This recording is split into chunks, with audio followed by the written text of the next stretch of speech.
رات کو اسلام نے تہوار اس لیے نہیں رکھے کہ رات میں انسان کی توجہ گناہوں کی طرف جانے کا خطرہ زیادہ ہوتا، اور شاعر اسلام دن کی روشنی میں ادا کیے جاتے ہیں، شاعر اسلام، کیونکہ وہ اسلام کی ایک معرفت کا ذریعہ ہے۔ تو اس زمانے میں تو لوگ راتوں کو سو جایا کرتے تھے نا، جبکہ ربیع الاول دن میں زیادہ منایا جاتا ہے یا رات میں؟ رات، کیونکہ چراغاں کرنا ہے اور چراغاں دن میں ہوتا ہی نہیں۔ تو اسلام میں جتنے تہوار ہیں کب ہیں؟ دن کی روشنی میں۔ تو پتہ چلا اسلام کے تہواروں میں چراغاں ہے ہی نہیں، صحیح ہے نا، کیونکہ دن میں تو لائٹیں نظر نہیں آئیں گی۔ اب مجبور ہیں رات کو ربیع الاول منانے پر، کیونکہ چراغاں کب ہوتا ہے؟ رات، اور رات کو اسلام میں تہوار، ارے بول لو نا، نہیں ہوتا۔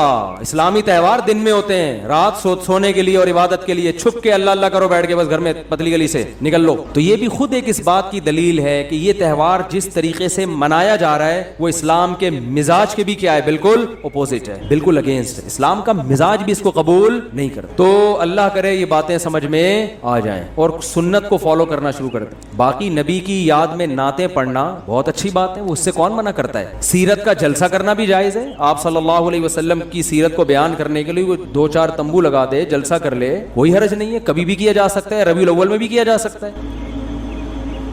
سیرت پر بیان کرنے میں بھی کوئی پابندی، بلکہ عین عبادت ہے سیرت پر بیان کرنا، کسی بھی مہینے میں ہو سکتی ہے، ربیع الاول میں بھی ہو سکتی ہے۔ بات یہ ہو رہی ہے کہ جو کچھ آج کل بدماشیاں ہو رہی ہیں، جو کچھ ہو رہی ہے، ایک شور شرابہ بھونپو لے کے لوگوں کے کا سکون برباد کر دینا، پھر جو جلسوں میں اتنی آوازوں کے ساتھ کان بج رہے ہوتے ہیں لوگوں کے، اور پھر جو روڈ بلاک کیے جاتے ہیں، بڑے بڑے جلوس نکالے جاتے ہیں، یہاں سے جلوس نکل کے یہاں ختم ہوگا، بھائی یہ تو آپ وہی کام کر رہے ہو جو شیعہ حضرات کرتے ہیں۔ شیعہ کا مسئلہ کہ ان کو کرنے دو بھائی، ان کے ہاں دلائل کچھ اور ہیں، وہ کسی اور چیز کو فوکس کرتے ہیں، ہمارے ہاں اصول کی کتابیں کچھ اور ہیں، تو آپ اپنی کتابوں پہ چلو نا، ان کی کتابوں پہ کیوں چل رہے ہو؟ مفتی رفیع عثمانی صاحب نے فرمایا تھا نا، اپنے مسلک کو چھوڑو نہیں، دوسرے کو چھیڑو، وہ جو کر رہے کرنے دو ان کو، وہ ان پہ سوٹ کرتا ہے۔ آپ اہل سنت والجماعت ہو، سنت کا مطلب حدیث، جماعت کا مطلب صحابہ، تو یا تو حدیث دکھاؤ یا صحابہ کا عمل دکھاؤ۔ اہل سنت والجماعت کا مطلب سنت، اور دیکھو قرآن کو تو سب مانتے ہیں نا، کچھ لوگ سنت کو نہیں مانتے اور کچھ سنت کو مانتے ہیں مگر صحابہ کو نہیں مانتے، تو اس لیے یہ لقب اہل حق کو دیا گیا، جو جنتی فرقہ ہوگا وہ اہل سنت والجماعت ہوگا، یعنی وہ حدیث کو بھی مانتا ہے اور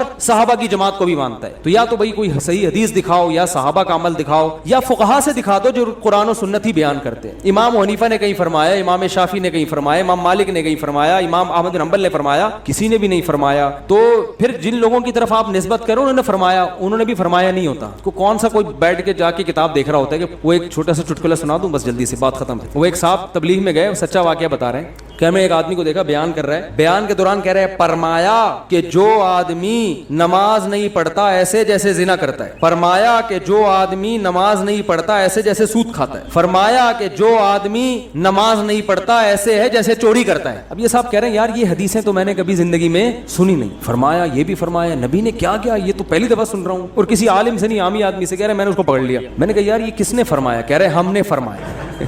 کس نے فرمایا؟ وہ پھر بھی نیک آدمی تھا، اس نے نبی کی طرف نسبت نہیں کہ صرف فرمایا بولا، پھر بھی نیک۔ ہمارے ہاں تو بزرگوں کی طرف جھوٹی نسبت، حدیث کی طرف جھوٹی نسبت، تو وہی حال ہے میرے بھائی، ایک جھوٹ کا پلندہ ہے جو ہول سیل کے حساب سے۔ ایک اور دلیل ذہن میں آئیے بیٹھے بیٹھے کہ جو بھی مسلمانوں کی کسی بھی قوم کے تہوار ہوتے ہیں نا، ان میں ایک بہت بڑی دلیل یہ ہوتی ہے کہ پوری قوم مناتی ہے۔ وہ کیا کرتی ہے؟ پوری قوم مناتی ہے۔ جیسے 25 دسمبر کو چاہے کتنا بھی لبرل عیسائی ہوگا نا، وہ بھی چھٹی لے کے چلا جائے گا، وہ بھی کچھ نہ کچھ منائے گا، چاہے وہ مذہب کو بالکل نہیں مانتا۔ جیسے ہمارے ہاں عید الفطر میں چاہے مذہب کو نہیں بھی ماننے والے پھر بھی عید کو منا ہی لیتے ہیں نا۔ دیکھو فنکار اداکار کتنا عید مناتے ہیں، حالانکہ مذہب میں عام طور پہ یہ پیچھے ہوتے ہیں، تو سب کسی نہ کسی درجے میں عید منا لیتے ہیں۔ یار انگلی کٹا کے شہیدوں میں نام لکھوا لو، یہ تو آج ہمارا مشترکہ تہوار ہے، بقرعید بھی عید بھی۔ لیکن ربیع الاول جس طرح سے منائی جاتی ہے 12 ربیع الاول، آپ کو ایک گلی پہلے تو ملکوں میں دیکھ لو۔ ایک منٹ رفیع بھائی آج تھوڑا سا فارم میں آیا وہ، آپ ملکوں کو دیکھ لو، یہ دلائل پھر کٹ کے پھر مزہ نہیں آئے گا نا، ابھی جو جس ٹون میں چل رہا ہوں یہ پھر کمپلیٹ ہو جائے گا موضوع، دلائل آتے رہیں گے، بس یہ دلیل ہٹ کے میں ہٹ جاتا ہوں، یہ دلیل بیان کر کے۔ دیکھو پہلے تو ملکوں کو دیکھ لو، سعودی عرب میں جہاں سے اسلام شروع ہوا وہاں نہیں منائی جاتی، پورے ملک میں پتہ ہی نہیں کسی کو۔ دبئی میں بھی اب صرف چھٹی کی گئی ہے، ورنہ 1400 سال سے کوئی چھٹی وٹی نہیں ہوتی تھی، اب جا کے گورنمنٹ نے سنا ہے کوئی 12 ربیع کو چھٹی کا قانون پاس کیا، تو ظاہر ہے جو 1400 سال سے چلا رہا تھا وہ صحیح تھا نا، اب تھوڑی صحیح ہوگا۔ ایک آدمی نے مجھے کہا سوڈان میں بھی 3 طلاقوں کو ایک کہنے کا قانون پاس ہو گیا ہے، میں نے کہا سوڈان میں اسلام صدیوں پہلے آیا تھا, ایک 1200 سال پہلے. 1200 سال سے تو تین تھیں, اب جا کے کیا ہو رہی ہیں ایک, یا تو وہ صحیح تھا یا یہ صحیح ہے. تو اب تو ہو رہا ہے چینجنگ, جو صدیوں سے آ رہی ہے وہ اصل ہے نا اسلام. تو آپ دیکھ لو کہ بڑے بڑے اسلامی کنٹری, میں ملیشیا میں 12 ربیع الاول کو رہا ہوں, کوئی ایک جھنڈا بھی مجھے نظر نہیں آیا, کہیں بھی نہیں, نہ کوئی چھٹی, کچھ بھی نہیں ملیشیا میں. اب شاید کر دی ہو تو ایک الگ بات ہے. اور بھی دنیا کے بہت سے ملکوں میں ہمارا جانا ہوا 12 ربیع الاول کو بھی پتہ ہی نہیں, اسلامی کنٹریز, ترکی میں نہیں پتہ چلتا. اچھا, پھر جن ملکوں میں ہو رہا ہے وہ زیادہ تر یہ ہیں پاکستان, بنگلہ دیش اور انڈیا, ان میں بھرپور طریقے سے 12 ربیع الاول منائی جاتی. تو ان میں بھی ہر جگہ نہیں ہے, KPK میں نہیں زیادہ تر پتہ چلتا, پشاور میں 12 ربیع الاول کا زیادہ پتہ نہیں چلے گا, کیونکہ 1200 سال پہلے جو اسلام آیا اس میں 12 ربیع الاول نہیں تھی, تو وہ نہیں مناتے اب تک. کہیں کہیں چیدہ وہ ایک آدھ نظر آ جائے گا کہ جھنڈا لگا ہوا ہے, نہیں منائی جاتی. پھر بہت سے شہروں میں پتہ ہی نہیں چلتا, کوئٹہ میں نہیں ہے, بہت کم ہے, نہ ہونے کے برابر. یہ ہے کراچی میں, بلکہ سب سے زیادہ لاہور میں, کراچی میں. پھر جن شہروں میں ہے ان میں بھی پورے شہر میں نہیں ہے. کھارا در میں بھرپور طریقے سے ڈیفنس میں نہیں ہے. سمجھ میں آ رہی ہے بات؟ کھارا در میں آپ کو لگے گا ایک بالکل ایک نیا دن ہے آج, ڈیفنس جاؤ گے تو کچھ بھی نہیں ہے, حالانکہ وہ بھی مسلمان ہے بھائی. گلشن اقبال میں نہیں ہے. پھر جن علاقوں میں جیسے کھارا در میں یا ناظم آباد میں کہیں منائی جا رہی ہے, تو بھی پورے ناظم آباد میں نہیں ہے. ایک گلی جھنڈوں سے بھری ہوئی ہوگی, دوسری گلی میں ایک جھنڈا بھی نہیں لگا ہوا ہوگا. ہماری گلی میں نہیں ہوتا, ایک گھر میں ہوگا, دوسرے گھر میں نہیں ہے. پھر جس گلی میں جھنڈے لگے ہوئے اس میں بھی پوری گلی میں نہیں ہے, کچھ گھروں میں جھنڈے لگے ہوئے, کچھ گھر ویسے ہی سوکھے ٹھیک ہے, وہ نارمل لائف کے مطابق نہیں گزار رہے ہیں. تو اس سے بھی پتہ چلتا ہے یہ مسلمانوں کا تہوار نہیں ہے, کیونکہ تہوار ہوتا تو پوری قوم بولو بھائی ایک جگہ جمع ہو. تو یہ گڑا ہوا ہے, اخپل طریقے سے ایجاد کیا گیا ہے, اس کا اسلام سے کوئی تعلق نہیں ہے. نبی کی محبت میں نبی کی اطاعت کرنی پڑے گی, اور نبی کی محبت میں صحابہ کو فالو کرنا پڑے گا. ان کے طریقے سے ہٹ کر میرے بھائی نبی کی محبت کا دعویٰ برائے دعویٰ ہو جاتا ہے, وہ کھوکھلا دعویٰ ہے جو قیامت کے دن قبول نہیں ہوگا. اور اس سے اسلام کا امیج کتنا خراب دنیا میں جاتا ہے. اسلام تو بڑا پیارا مذہب ہے بھائی, کوئی بھی آئے وہ گورا دیکھے گا تو پریکٹیکل مسلم ہے, عملی طور پر کرنا پڑتا ہے ان کے یہاں کچھ. تو وہ یہ جس طریقے سے یہ سب کچھ ہو رہا ہے, یہ چیزیں غیر مسلموں کو اٹریکٹ نہیں کریں گی آپ کی طرف. اللہ تعالی ہمیں سمجھنے کی, عمل کی توفیق عطا فرمائے. وما علینا الا البلاغ.